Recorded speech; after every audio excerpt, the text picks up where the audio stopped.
देखिए, अगर आप चाहते हो कि आपकी वोकेबलरी बहुत ही अच्छी हो जाए तो आपके लिए डिक्शनरी उतनी ही ज्यादा जरूरी है जितने की जीने के लिए ऑक्सीजन।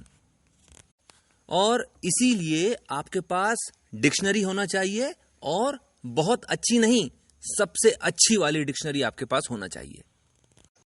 अब देखिए, दुनिया की जो दो सबसे बेहतरीन डिक्शनरीज हैं उनमें से पहली है ऑक्सफोर्ड। और ऑक्सफोर्ड इसलिए क्योंकि इसके अंदर कठिन से कठिन शब्दों को आसान से आसान शब्दों का इस्तेमाल करके बताया गया है। यानी इस डिक्शनरी में आपको शब्दों का एग्जैक्ट मीनिंग मिल जाएगा, और इतनी आसान इंग्लिश में लिखा हुआ मिलेगा कि आपको बिल्कुल समझ में आ जाएगा।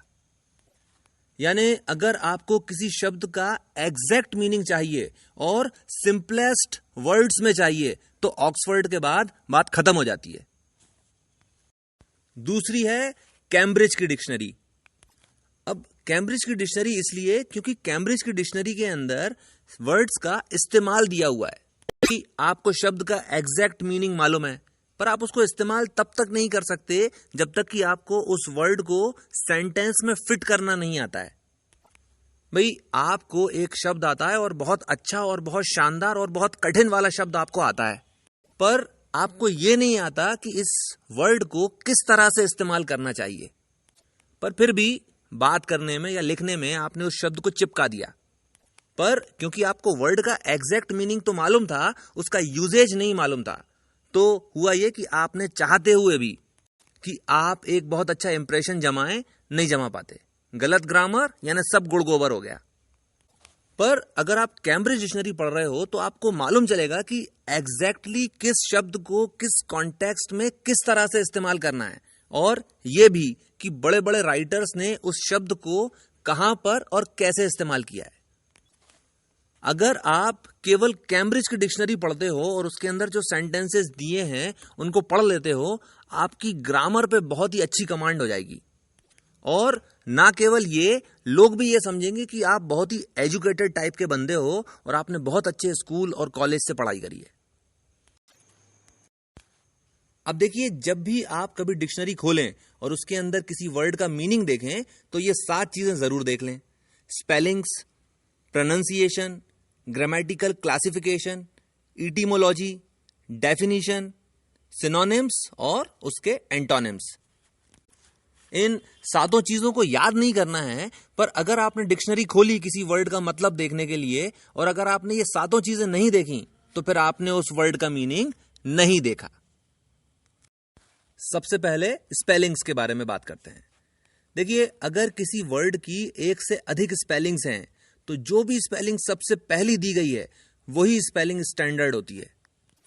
दूसरी, तीसरी या चौथी तरह की जो स्पेलिंग होती है उसको स्टैंडर्ड नहीं माना जाता, यानी सही नहीं माना जाता उसको, और इसलिए उसको अवॉइड करें। जब भी स्पेलिंग की बात हो, पहली स्पेलिंग जो दी हुई है वही करेक्ट होती है। दूसरी चीज होती है प्रोनाउंसिएशन, यानी शब्द का उच्चारण किस तरह से किया जाना चाहिए। भाई साहब, उच्चारण एकदम सटीक होना चाहिए।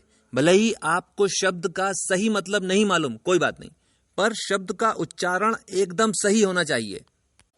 अगर उच्चारण सही नहीं है, आप कितनी भी अच्छी ग्रामर बोलते हो, कोई फर्क नहीं पड़ेगा, आप जाहिल ही समझे जाओगे।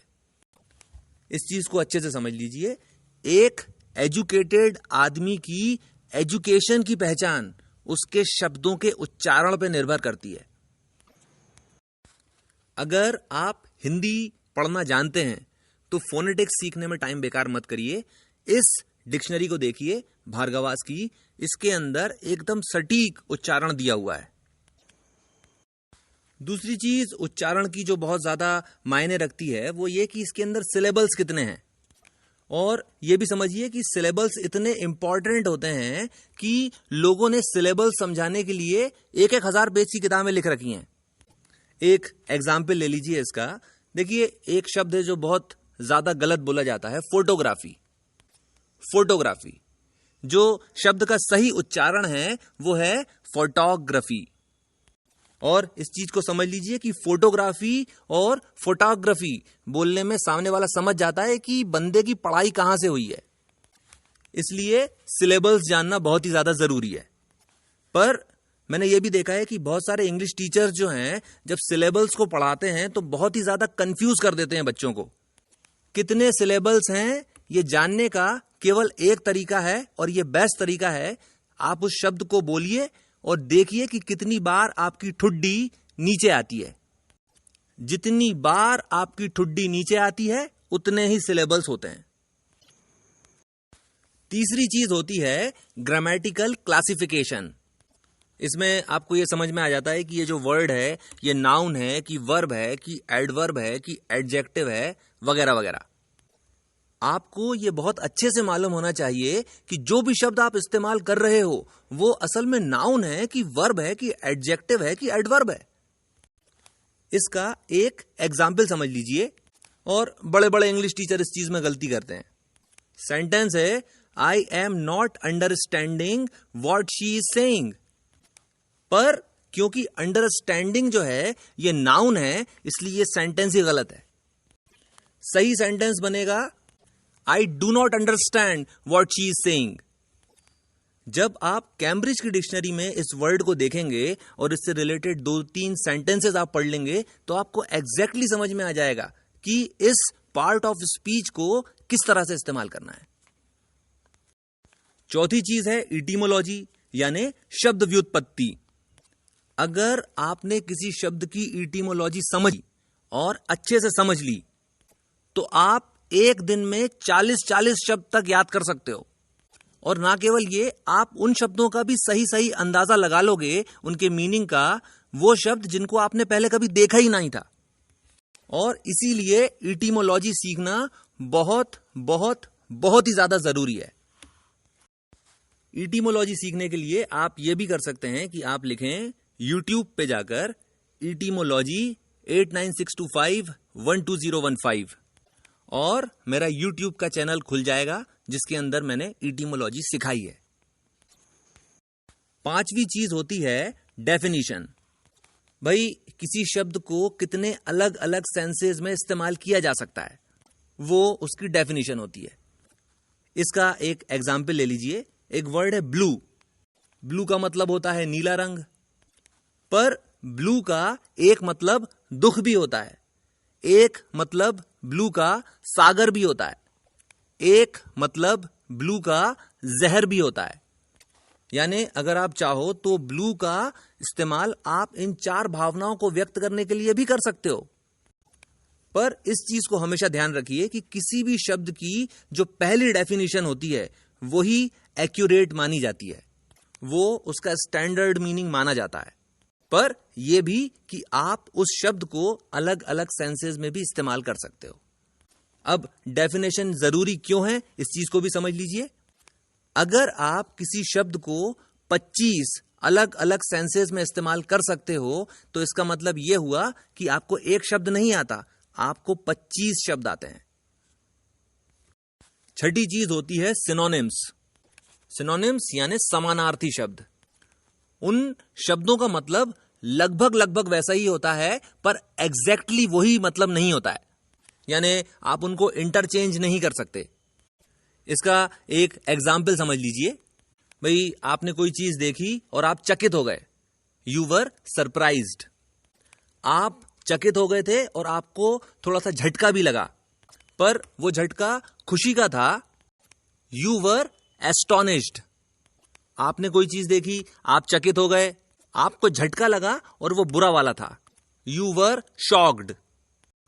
पर आपने कोई चीज देखी और आप चकित हो गए, और बल्कि चकित नहीं हो गए, आप बहरा गए, यू वर फ्लैबरगास्टेड। अब ये चारों शब्द सरप्राइज, एस्टोनिश, शॉक और फ्लैबरगास्ट ये हैं तो सिनोनिम्स पर इंटरचेंज नहीं किए जा सकते। यानी आपको सिनोनिम्स इसलिए सीखना चाहिए ताकि आपकी जो भी भावना है आप उसको एग्जैक्टली व्यक्त कर सको। सातवीं और आखिरी चीज एंटोनिम्स यानी विपरीत आर्थी शब्द। ये आमतौर पर 2 दिए होते हैं और इनको इसलिए पढ़ लेना चाहिए क्योंकि आप कॉम्पिटिटिव एग्जाम्स की जब तैयारी कर रहे होते हैं तो एंटोनिम्स आते ही आते हैं। पर अगर आप किसी कॉम्पिटिटिव एग्जाम की तैयारी नहीं भी कर रहे हैं तो भी एंटोनिम्स पढ़ना ही चाहिए। जब भी आप डिक्शनरी देखें, आप इस चीज को हमेशा ध्यान रखें कि आप कभी भी किसी शब्द को याद करने की कोशिश मत करें। बस केवल ये 7 चीजें जो मैंने बताई हैं उन्हें पढ़ लीजिए बस। अगर आप केवल इन 7 चीजों को देखेंगे तो इस शब्द से याद रहने लायक जितना भी था वो आपको याद रह जाएगा। पर इस वर्ड पर टिक जरूर लगा देना कि आगे कभी जब आप इस डिक्शनरी को खोलो तो वो वर्ड देखकर आपको याद आ जाएगा कि हाँ, ये शब्द मैं एक बार देख चुका हूं। जब दूसरी बार देखें तो दूसरा टिक लगा देना। देखिए, इस चीज को भी समझ लीजिए कि वही शब्द आप याद रख पाते हैं और वही शब्द आपको याद रहते हैं जो कि फ्रीक्वेंटली यूज होते हैं। तो भले ही आप किसी शब्द को याद नहीं कर रहे हो, पर क्योंकि आपने ये 7 चीजें देखी हैं उस शब्द की, तो उस शब्द से जितना याद रखने लायक होगा वो आपको याद रह जाएगा और हम उतना ही याद रखना चाहते हैं। इसके साथ मैं अपनी बात खत्म करता हूं। इस चैनल को सब्सक्राइब कर लीजिए और मुझे 8962512015 पर व्हाट्सएप पर हाई लिखकर भेजिए और मैं आपको अपनी ब्रॉडकास्ट लिस्ट में शामिल कर लूंगा। आपने मुझे इतना समय दिया, थैंक यू वेरी मच।